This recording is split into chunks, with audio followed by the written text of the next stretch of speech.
You can't build a winning culture if you and your people are feeling overworked and exhausted.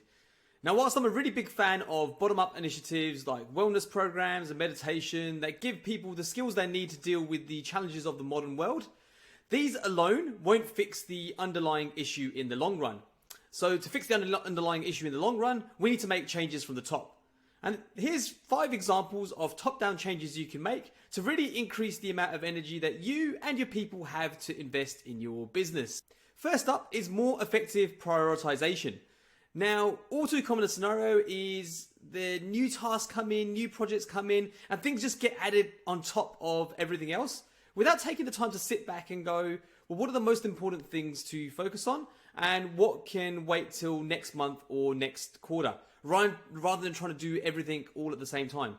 The added benefit is when you end up prioritizing, you end up doing less and you end up doing it better, rather than trying to do lots of things and doing a half-assed job of them. Next up, when you do have a genuine peak in workload, look at creative ways that you can bring people into your business to help manage that workload.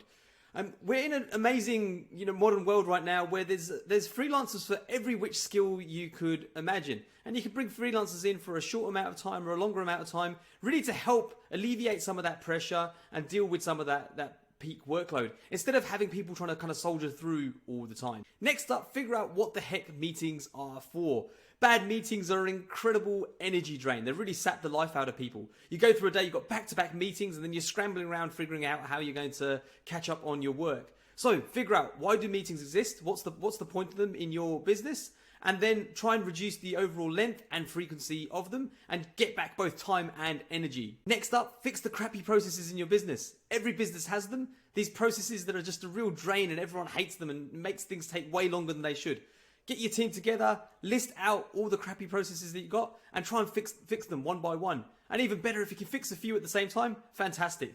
And lastly, look at your decision-making practices. So look to put in place a framework where people understand what decisions they're allowed to make, the things they need to consider, the parameters which within which they need to operate in.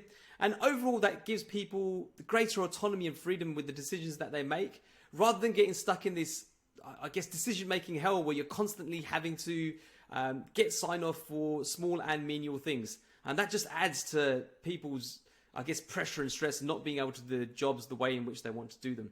So hopefully that's given you some ideas of top-down changes you can make that will help reduce that sense of overwhelm that people feel.